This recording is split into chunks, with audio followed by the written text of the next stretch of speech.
여러분, 혹시 500년 전에 쓰인 책이 코로나19를 예언했다는 이야기를 들어보셨나요? 조선시대 멸망, 일제강점기, 6.25 전쟁, 그리고 현대의 팬데믹까지 모든 것이 이미 예언되어 있었다고 주장하는 사람들이 있습니다. 그 책의 이름은 바로 격압유로. 인터넷에서는 이 책을 두고 소름 돋는 예언서, 미래를 정확히 맞힌 기록이라고 말합니다. 심지어 어떤 사람들은 이 책 속에 앞으로 다가올 대재앙과 구원자의 등장까지 기록되어 있다고 믿습니다. 하지만 정말 그럴까요? 500년 전 사람이 정말로 미래를 볼 수 있었을까요? 아니면 우리가 보고 싶은 것만 보고 있는 걸까요? 오늘은 격압유록의 진실, 그 신비로운 베일 뒤에 숨겨진 이야기를 파헤쳐 보겠습니다. 영상이 도움이 되셨다면 좋아요와 구독 부탁드립니다. 그럼 시작하겠습니다. 격압유록. 이 책의 이름을 들으면 많은 분들이 신비롭고 오싹한 느낌을 받으실 겁니다. 이 책은 조선 중기의 학자 남사고가 썼다고 전해지는 예언서입니다. 남사고의 호가 바로 격암이었기 때문에 격압유록이라는 이름이 붙었죠. 남사고는 실제로 존재했던 역사적 인물입니다. 1509년에 태어나 1571년에 세상을 떠난 조선의 문신이자 학자였습니다. 그는 천문학과 지리학의 조예가 깊었고 풍수지리에도 관심이 많았던 것으로 알려져 있습니다. 하지만 여기서 중요한 점이 있습니다. 남사고가 실제로 격압유록을 직접 썼다는 확실한 역사적 기록은 어디에도 없다는 것입니다. 그렇다면 격압유록은 어떻게 만들어진 걸까요? 학자들의 연구에 따르면 이 책은 한 사람이 한 시기에 완성한 작품이 아닙니다. 조선 후기부터 일제강점기, 심지어 현대에 이르기까지 수백 년에 걸쳐 여러 사람의 손을 거치며 만들어진 집합체라는 것이 정설입니다. 다양한 시대의 예언 문구들, 민간 신앙, 도교와 불교의 사상, 그리고 당시 사람들의 불안과 희망이 켜켜이 쌓여 하나의 책으로 완성된 것이죠. 마치 눈사람처럼 시간이 지나면서 점점 더 커지고 복잡해진 겁니다. 격압유록은 한문으로 쓰여 있으며 그 내용은 매우 난해하고 상징적입니다. 책 속에는 왕조의 흥망성쇠, 외적의 침입, 자연재해, 전염병, 그리고 새로운 세상의 도래에 대한 예언들이 가득합니다. 특히 말세의 징조와 이를 극복할 구원자에 대한 내용이 많은 비중을 차지하고 있습니다. 이 책이 처음 세상에 알려진 것은 조선 후기였습니다. 당시는 왕조가 흔들리고 백성들의 삶이 피폐해지던 혼란의 시대였죠.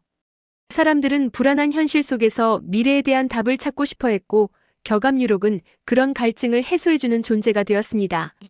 일제강점기와 한국 전쟁을 거치며 이 책은 더욱 널리 퍼져나갔고 현대에 들어서도 여전히 많은 사람들의 관심을 받고 있습니다. 그렇다면 사람들은 왜 격압유록을 신비한 예언서라고 믿는 걸까요? 그것은 이 책이 과거의 중요한 사건들을 예언했다고 해석되기 때문입니다. 대표적인 예가 조선 왕조의 멸망입니다. 격압유록에는 왕조가 끝나고 새로운 시대가 온다는 내용이 여러 곳에 등장합니다. 실제로 1910년 조선은 일제에 강제 병합되며 500년 역사의 막을 내렸죠.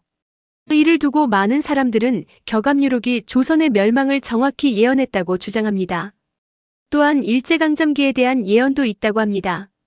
책 속에는 외적이 침입하여 나라가 고통받는다는 식의 문구가 나오는데 이를 일본의 식민 지배로 해석하는 것이죠. 1910년부터 1945년까지 35년간의 식민 통치는 한반도 역사상 가장 암울한 시기 중 하나였고 사람들은 이 비극이 이미 예언되어 있었다고 믿게 되었습니다. 한국 전쟁도 마찬가지입니다. 동족끼리 싸우는 전쟁이 일어난다.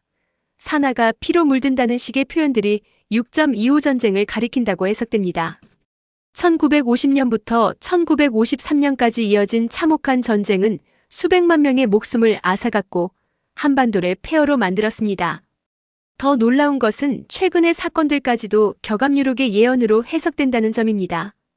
코로나19 팬데믹이 대표적입니다. 괴질이 퍼져 사람들이 죽어간다. 얼굴을 가리고 다닌다는 식의 문구들이 마스크를 쓰고 생활해야 했던 코로나 시대를 예언했다는 주장이 인터넷을 뜨겁게 달구었습니다. 심지어 정치적 사건들도 격압유록과 연결됩니다. 특정 대통령의 당선, 탄핵, 사회적 혼란 등이 모두 이미 예언되어 있었다고 믿는 사람들이 있습니다. 이렇게 보면 정말 놀랍지 않나요? 수백 년 전에 쓰인 책이 현대의 사건들까지 정확히 맞췄다니 말입니다. 하지만 여기서 우리는 중요한 질문을 던져야 합니다. 정말로 이 책이 미래를 예언한 걸까요? 아니면 우리가 과거의 사건에 맞춰 내용을 끼워 맞추고 있는 걸까요? 격암유록의 가장 큰 특징은 바로 그 내용의 모호함입니다. 이 책에 등장하는 예언들은 구체적인 시간, 장소, 인물을 명확히 밝히지 않습니다. 대신 상징과 은유로 가득 차 있죠. 예를 들어 용이 승천하고 호랑이가 내려온다는 식의 표현이 나옵니다. 이게 무슨 뜻일까요? 용이 누구고 호랑이가 누구일까요? 언제 일어나는 일일까요?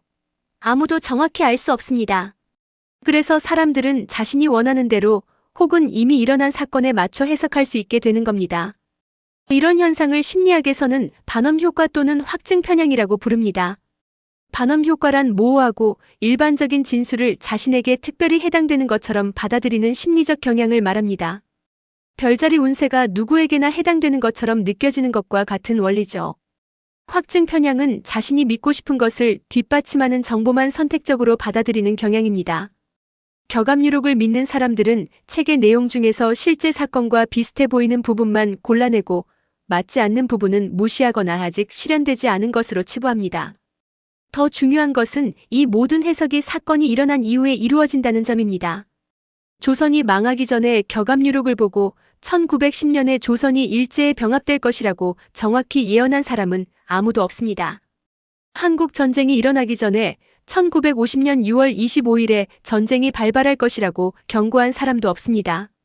모든 예언은 사건이 일어난 다음에야 격암유록에 이미 나와 있었구나라는 식으로 해석됩니다.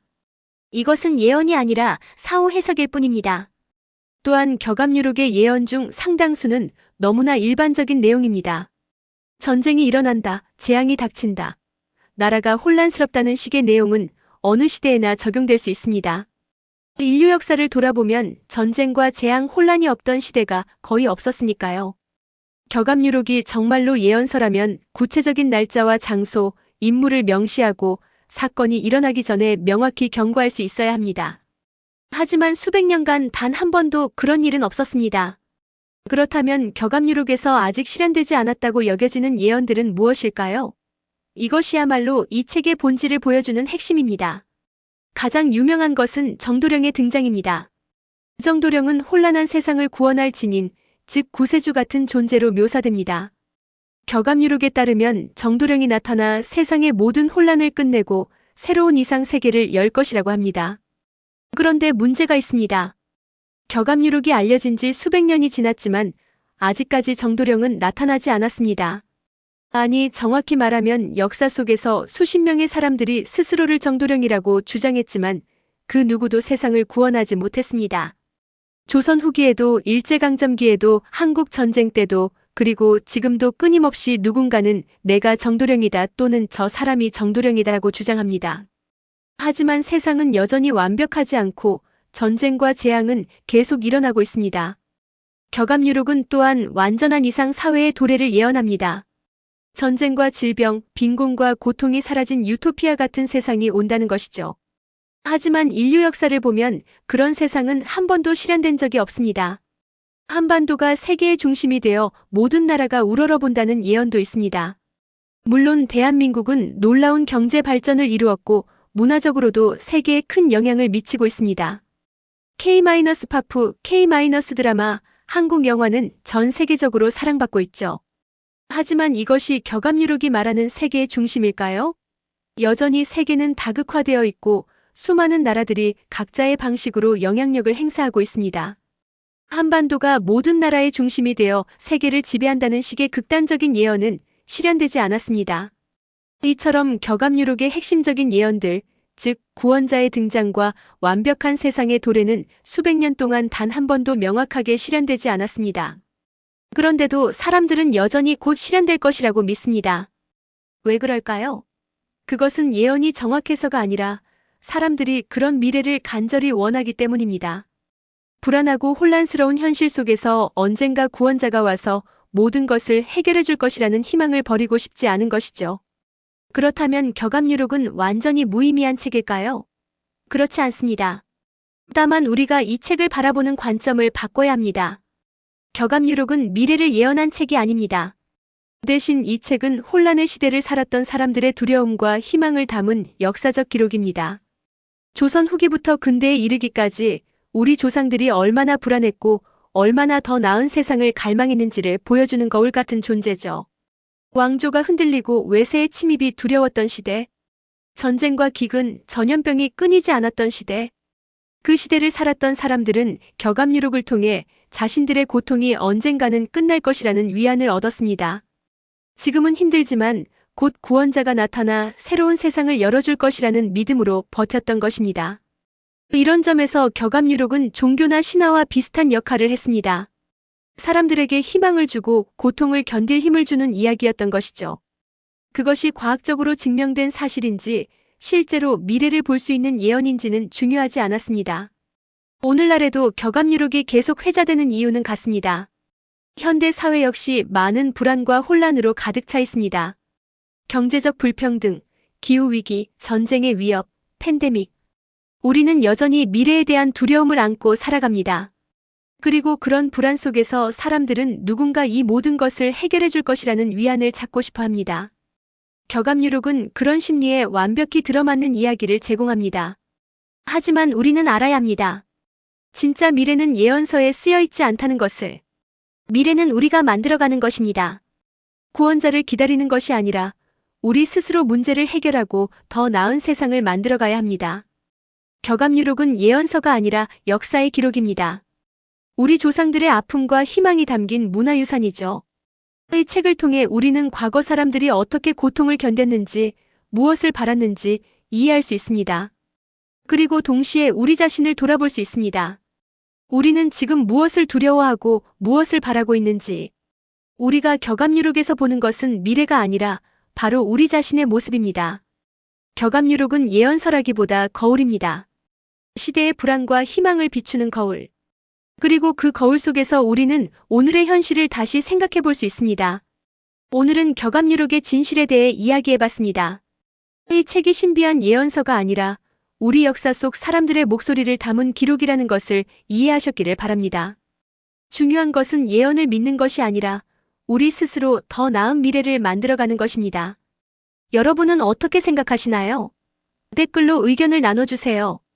영상이 유익했다면 좋아요와 구독 부탁드립니다. 다음에도 더 흥미로운 주제로 찾아뵙겠습니다. 감사합니다.